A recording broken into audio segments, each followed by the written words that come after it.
Cool. All right. Well, welcome to IT Trendsetters. This is our first recording of the year. So happy New Year, everyone. Happy 2023. Hopefully 2022 was good for you. I'm actually glad it's over. We can kind of close that chapter and move forward. But today's guest, Brad Liggett. Brad, give us a little bit of your background and who you're with. Sure, absolutely. Well, I'm currently the technical director for the Americas Intel team at Cybersixgill. We're a deep and dark web threat intelligence organization.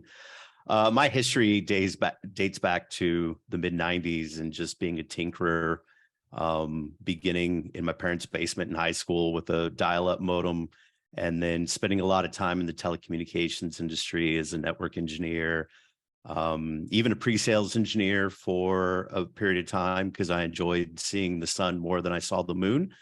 Maintenance windows sometimes can just interfere with life, right? Yeah.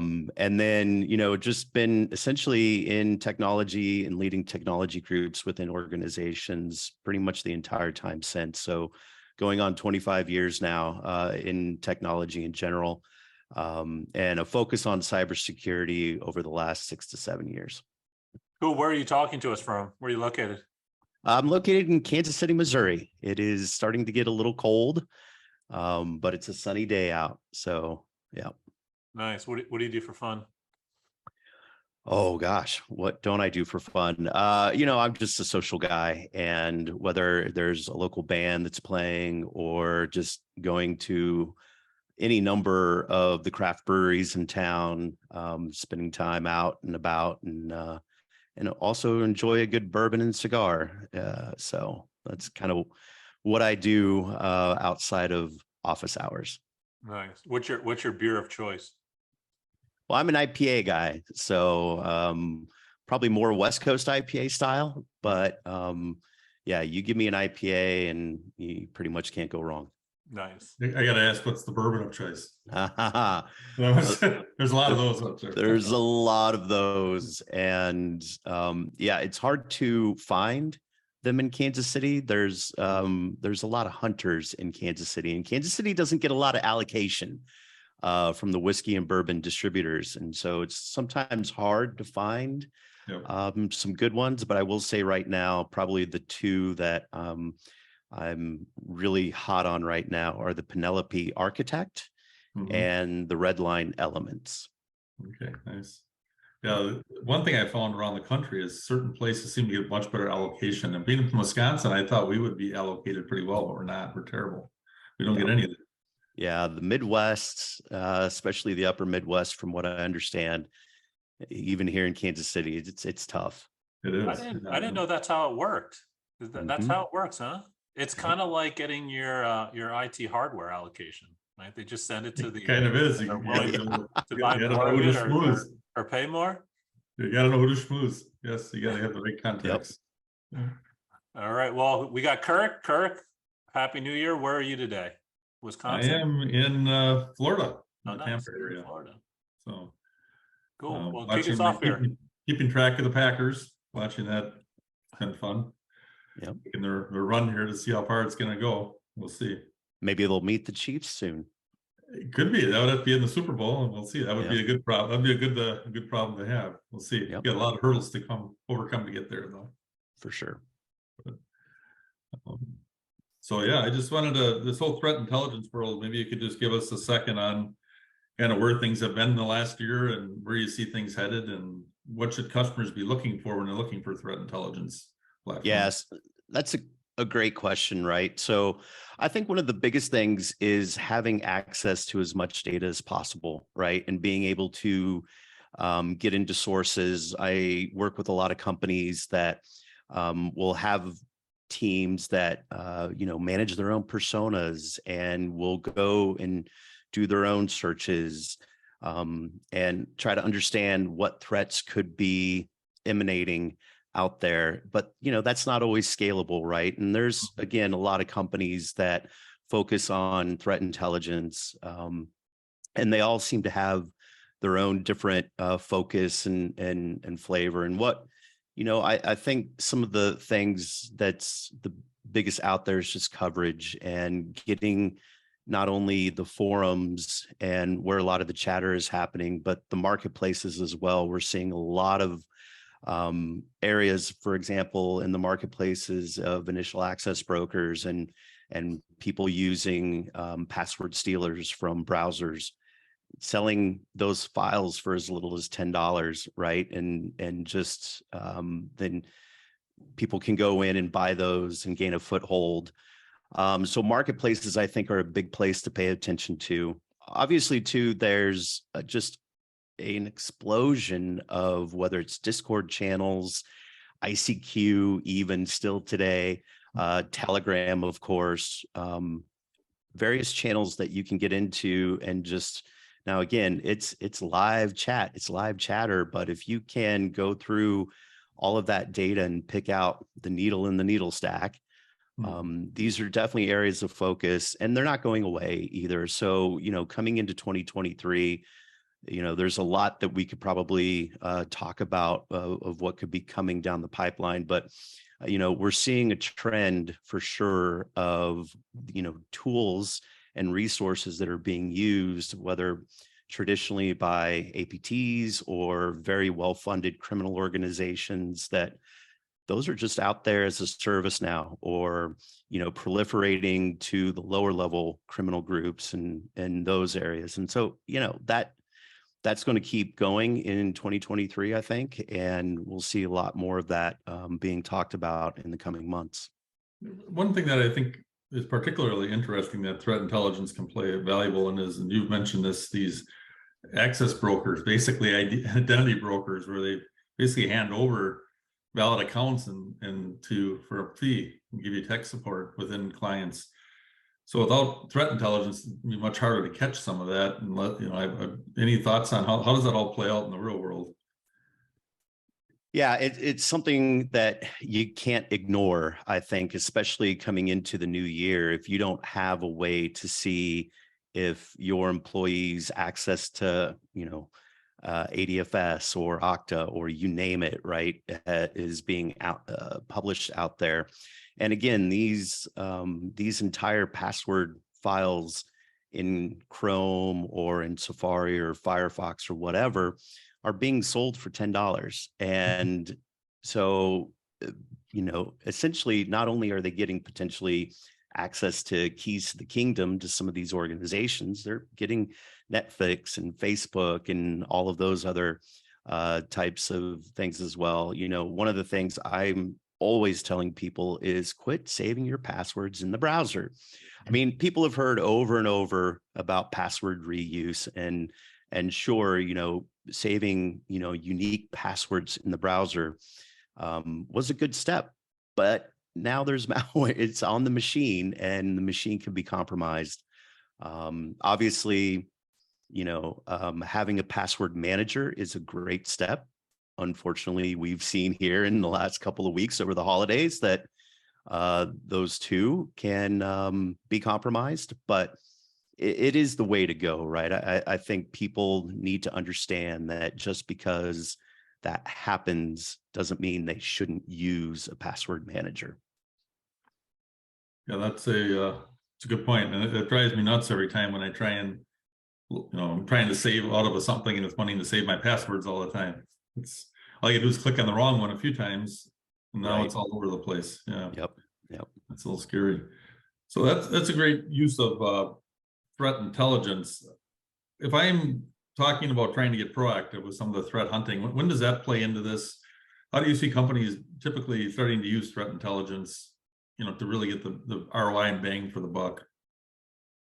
It's unique to a lot of the various different organizations. I've seen some companies where either we've talked to them or perhaps I've, seen them speak at a conference, for example.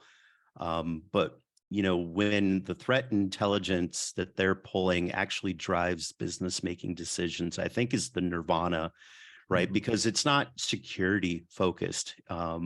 They're able to pull out and see chatter, whether it's about, news of the day, maybe an executive tweeted the wrong thing out on the Twitter sphere, or wherever, or somebody's just, just not doing the right thing, or there's geopolitical type things going on in the world.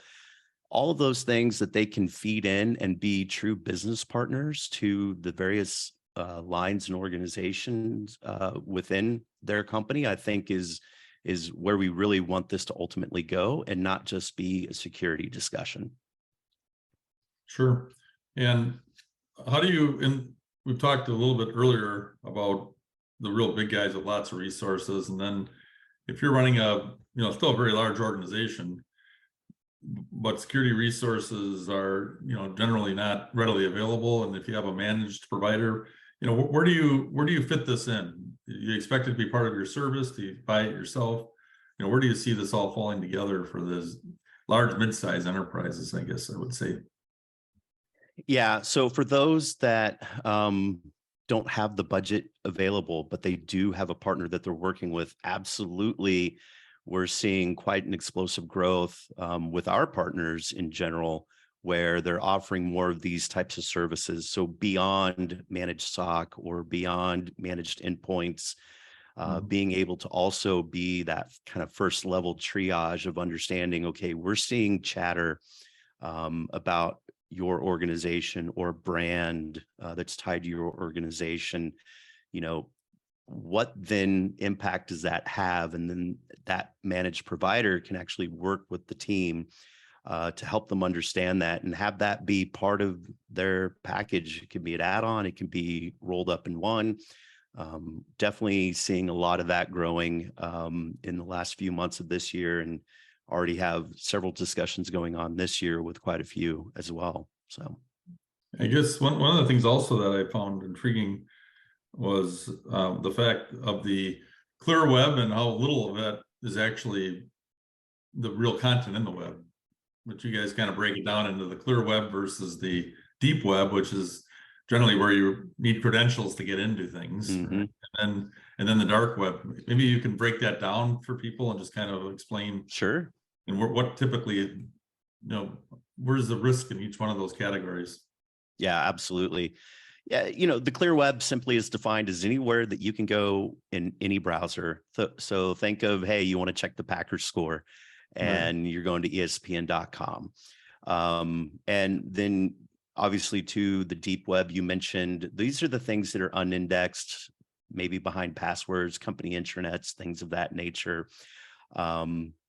Or, there's simple, again, unindexed libraries or places to go to share information. You don't need to have, like Tor or ZeroNet to access those. Whereas in the dark web, that's where you need to have Tor browser, the Onion browser, the Onion router. And also there's other protocols out there.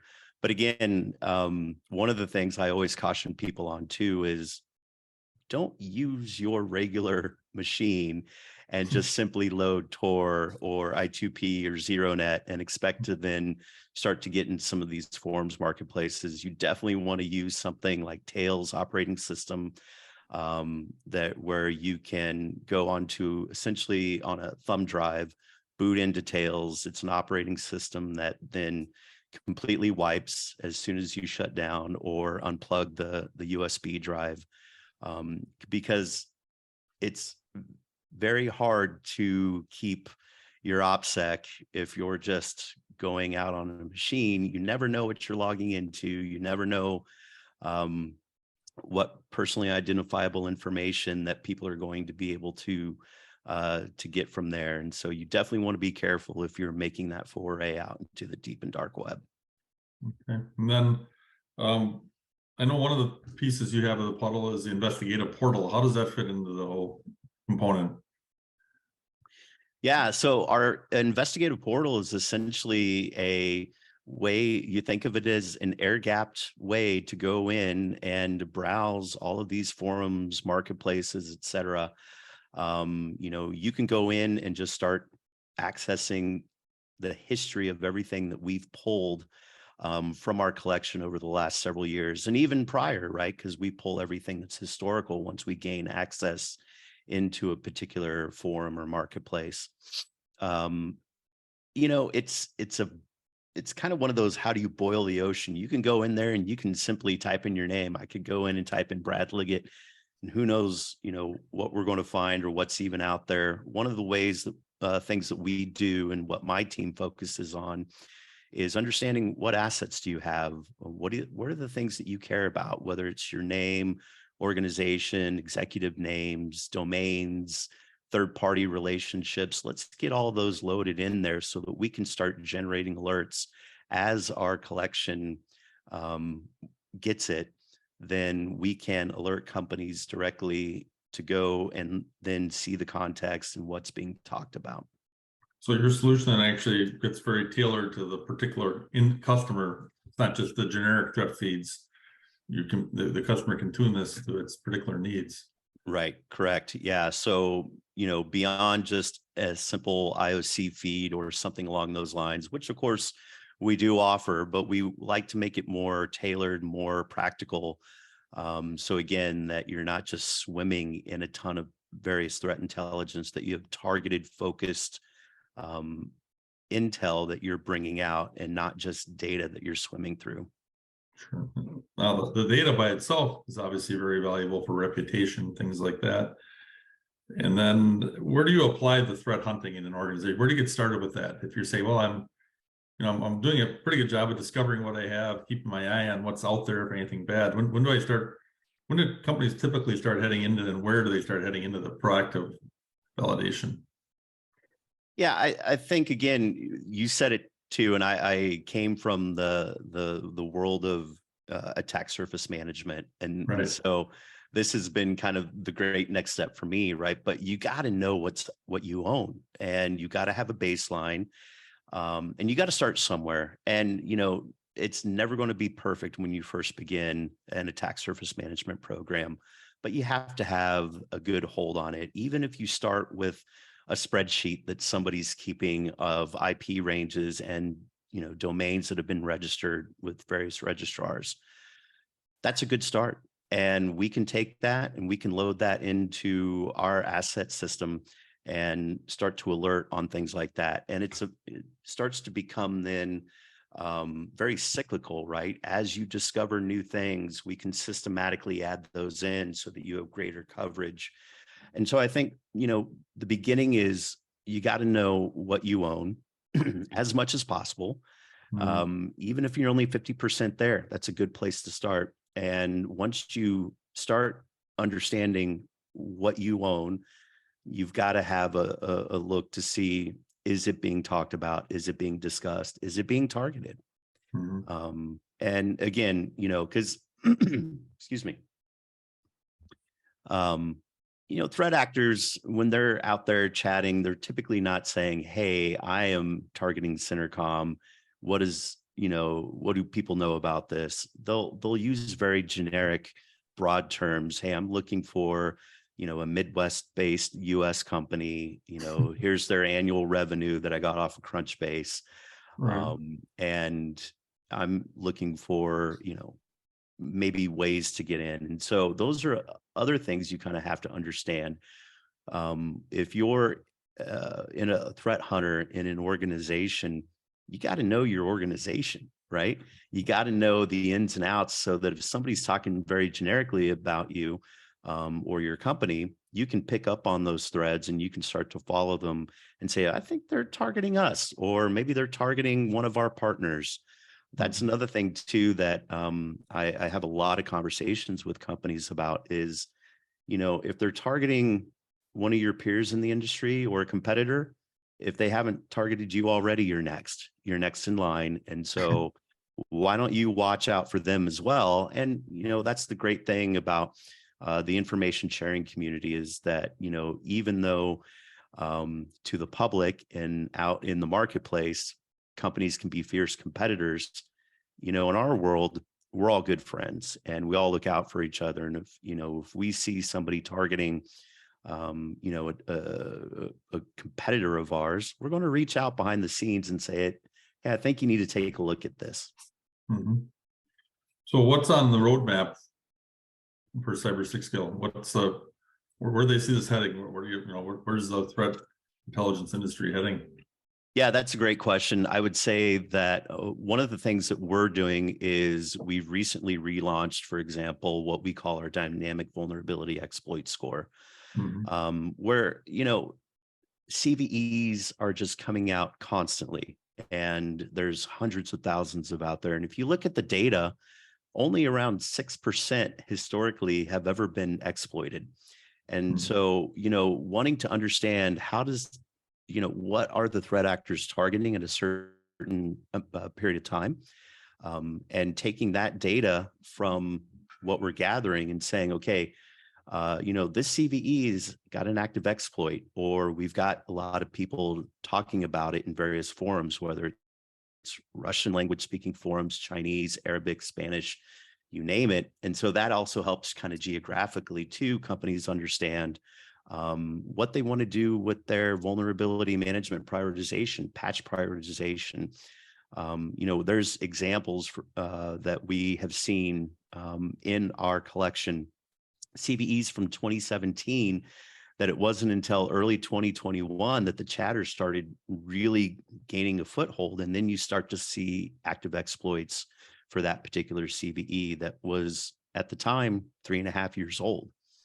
So that's one of the things we're putting a lot of focus and effort into. Other things on the roadmap that we're going to expect to see is more information about tying threat actors and their TTPs with a lot of the chatter that we're pulling from these, as well as, the connections to others. So are there certain criminal organizations that could be working with others and start to proliferate their tools into other areas? So a lot to come here in the next few months, I see. How wide is the intelligence from people always have a tendency to think about people machines, but there's obviously a big world out there of Internet of Things, of operational technologies. How much intelligence out there is around that, the APIs that drive those, where's that headed for the scope of, I guess, threat intelligence?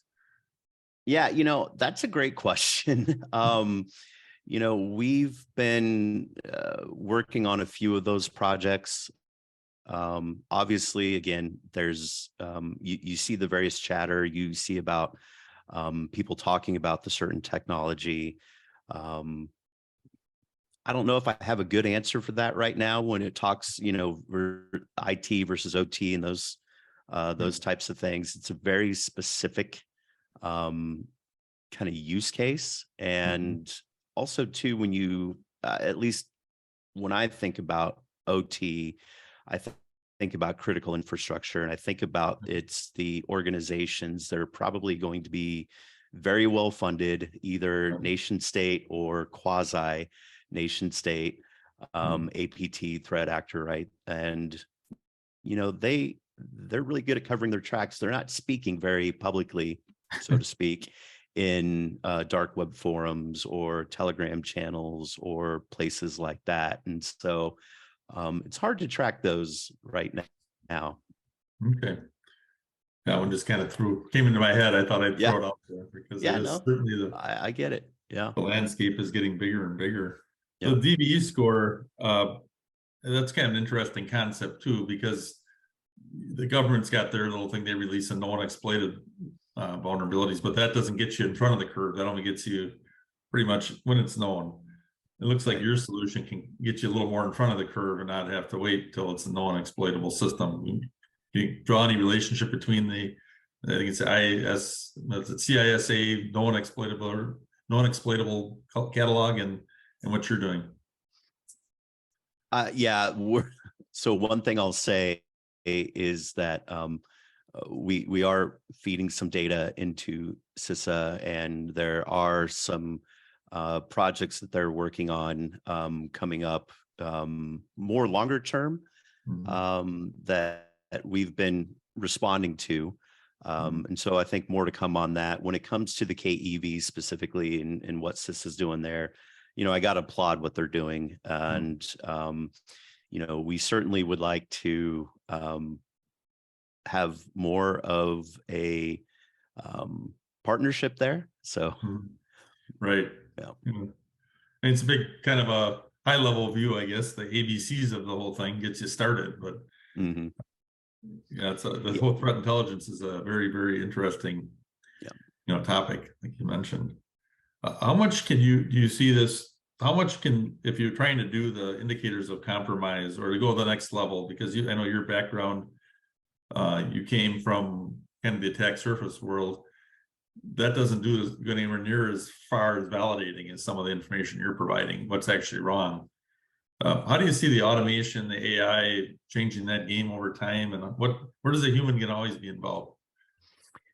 Well, a human's got to be involved at some point, right? And we worked with one company in particular. I remember earlier last year around playbooks, and that's one thing that I think there's been this dream of SOAR for quite a while, and then companies kind of get into it, and then I don't know if it's that they just don't have the time and resources because they're continuously chasing a lot of different things. But when you really focus on these playbooks and start to then enrich data that's coming out of whether it's your SIM or other things, and start to then tie in these various feeds that you're getting, whether it's some of the free feeds that are out there, the feeds from the ISACs, even the commercial feeds from companies like ours.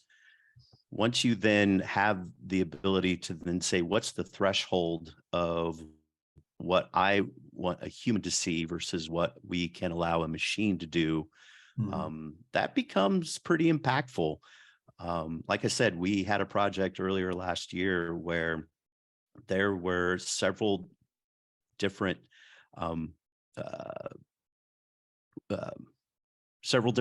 things in their environment that they would query, and then once it met a certain threshold, then a human would do a review, and then it would go on to other parts of the organization. It was very well thought out. I definitely applaud this company for taking that effort and doing it. It really streamlined a lot of the things that they were doing because they were a very small team.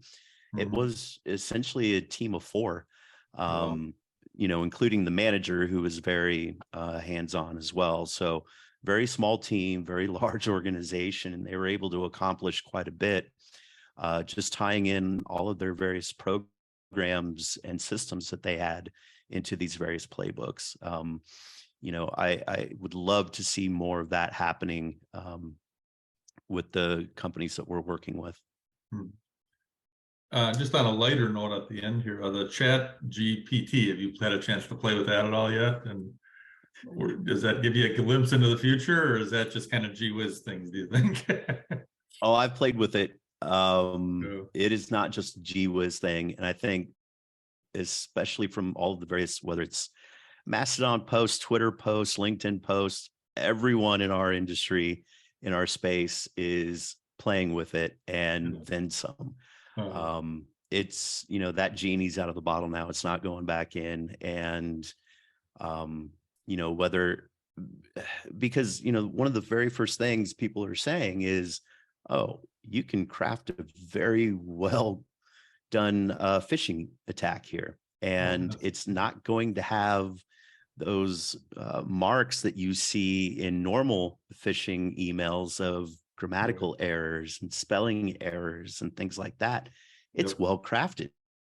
And so all of a sudden, people are going to have to rethink what they're doing for awareness training, because it's almost every single cybersecurity awareness training video that you look at, they say, oh, there's bad grammar, there's spelling mistakes, you got to look for these hallmarks, and that's going to be thrown out the door. And there's, and that's just a basic example. I've seen a lot of posts and people talking about how they've asked it to write code for them, and it spits out really good code. That's just going to continue to develop at a very fast clip. I expect that we're not the only ones that are dabbling in it. that the criminal organizations and the nefarious actors out there, they're absolutely grabbing onto this of how they can then just come up with the next best attack.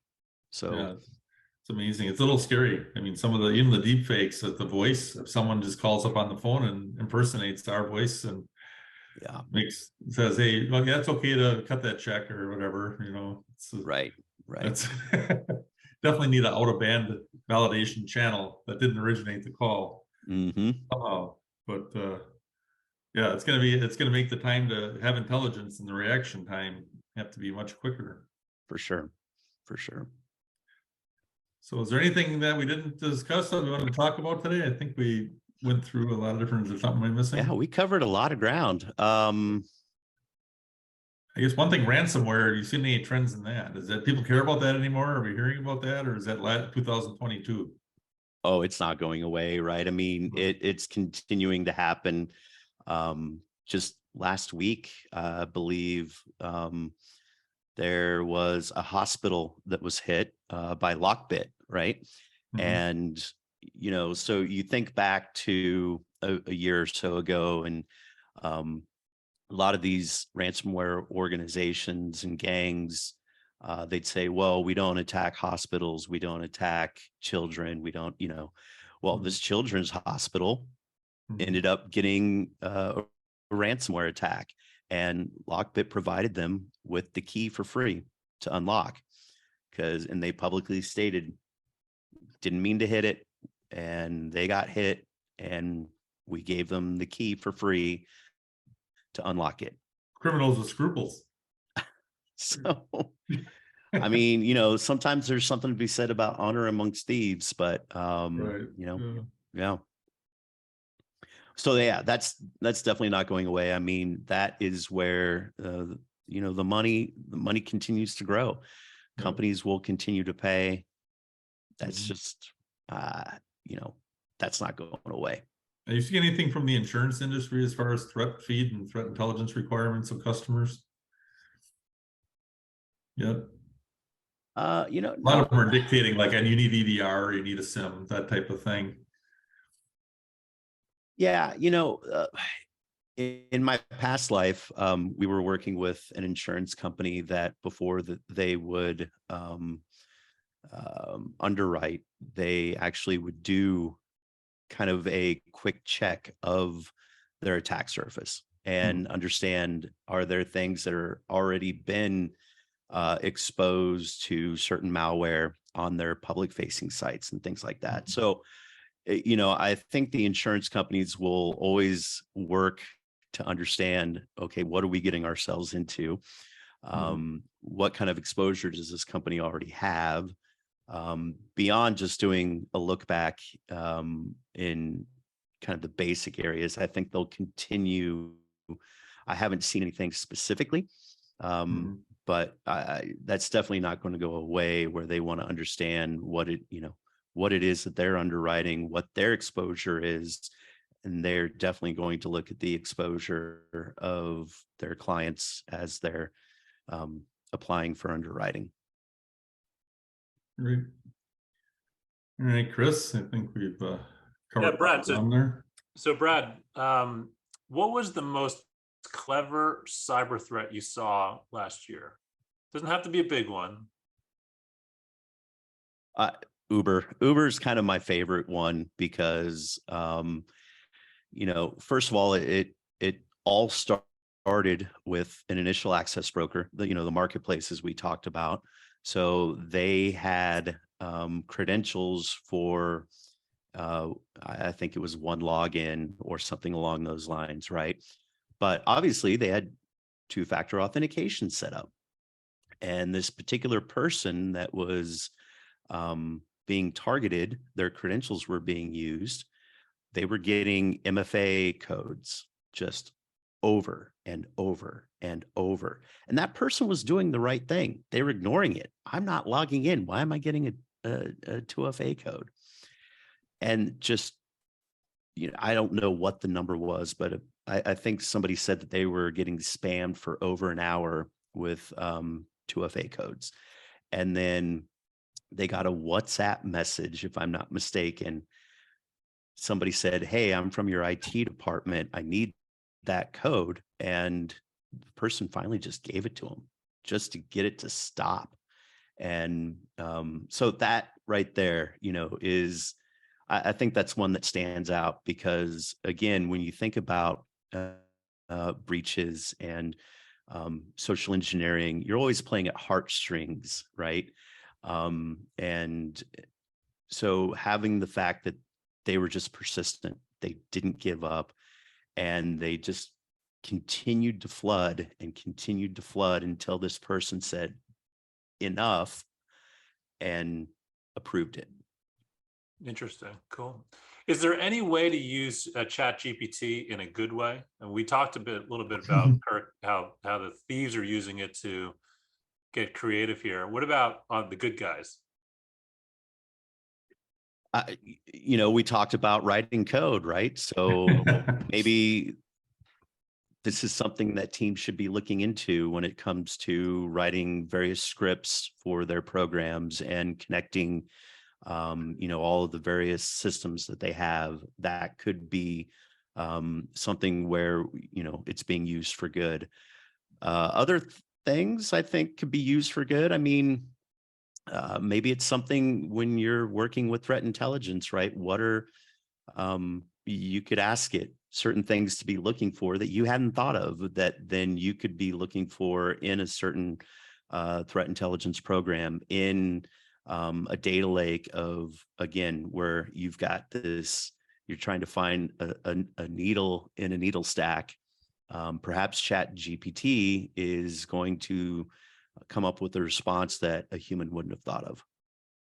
Comprehensive list, at least, of things to check on the fly. Absolutely. Yeah. Any underground stuff about QR codes? Because my understanding is they pretty much bypass all the security on your phone, and they can get you into some trouble potentially. That's a great question. I haven't even heard anything about that. I was just curious because we had another interview where we were asking a gentleman about that, and he just said, "Yeah, QR codes basically they just fire up from your camera, right? They take you right to a website, pretty much bypassing." Yeah, that's always something you got to be very careful of, right? I mean, just a random QR code if you're walking down the street of, oh, Right. Hey, the concert's going on, and find out more information about this. I'd be a little leery of that. Let me go and actually find the website on my own.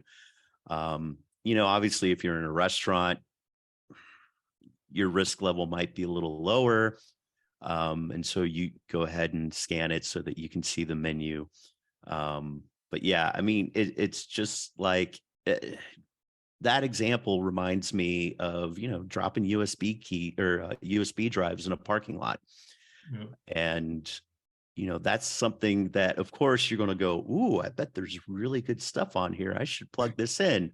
It's got a backdoor on it, and you've just exposed yourself and all of your data because you thought that, you might see something juicy on this random USB drive that you found on the ground. I think, the QR code scam is a lot like that from the olden days. I say olden days. It's not that old. Yeah, so we got interesting times ahead, like you mentioned. For sure.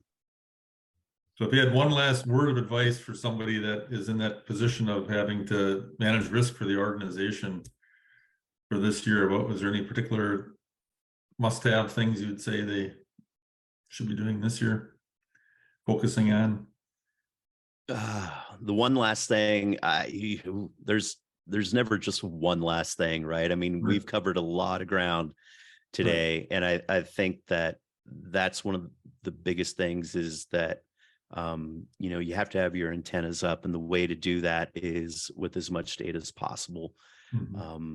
Threat intelligence is one source. The sources that we draw from are, one way of doing it, but there's others out there. There's no silver bullet, right? And just always being a learner, always being a listener is one of the things I've actually talked quite a bit about. I mean, in other podcasts or shows that I've been on, I'm an avid reader, and I whether it's books, whether it's blogs, whether it's just news of the day, situational awareness and knowing what's going on around you, I think is very important for people in our space. It is. The hard part is getting time to get back to it. I've got, That's for sure. if you've used like the Signal app, they've got note to self on the Signal app for the chat. And I always paste all these little, I see this article here, article there about security, and I'm always pasting them in there. Now I gotta find the time to go back and read a lot of them. Like, oh, that's a really good point. I can't forget that. Right? Yep. Yeah, that's very similar. I use Slack, right? And so I send a lot of messages to myself, and then I have the Slack bot remind me, you know, of, hey, you got to get through this. This is one thing that you got to look into. So, yep, all those collaboration tools are going to make it more interesting too. Lots of opportunities to inject information into companies now because you're directly attaching sometimes with them. Right. Yep. Interesting. Yeah. So you use Slack as like a to-do list? Quite a bit. Yeah. So you just have your own private Slack channel for yourself, and then you just post in it, and then set it up so that Slack. Well, you just send a direct message to yourself. Yeah, that's an option in Slack, and then you can set a reminder, and Slackbot will remind you. Just no different than if you're in a channel and you want to come back to it at a later time. You tell the Slackbot, remind me of this at a certain time. A lot of times, especially if I'm on my work computer and I see something online, I'll copy paste the link, send a direct message to myself, and set a reminder. Oh, that's a good idea. I'm going to try that. Yeah, I'm going to get rid of these stickies that are just not doing. Well, the problem is when you want to go back, like you're creating a PowerPoint, you want to remember where you got it from, and then it's nice to have the URL. Well, like we use Teams here, and it's like I can't find anything on Teams. There's so many channels, so many people. I'm like, I don't know what's going on here. Everybody's felt that pain. Yes. Yes, they have. But I'm so organized, I can't remember how I organized myself, right? So I can't remember if I put it in my DriveShare, my Teams, my Slack, Yeah. Then I spend 10 minutes trying to figure out what system it's even in. Yep. I years ago, I said, you know what? For foldering my emails, I got one folder. And this year it's called 2023 emails. And last year it was called 2022 emails. And I just move them over there, and I don't even put them in folders anymore. That's helped a lot. Yep. I just leave them all there. And then. Yep. Cool. Well, Brad, I appreciate your time. Thanks for being on IT. This was great. Yeah, appreciate it. Kirk, always a pleasure. Guys, have a great day. All right. Thank you. Thanks. Good afternoon. Thanks. Bye. Talk to you later. Yep. Bye.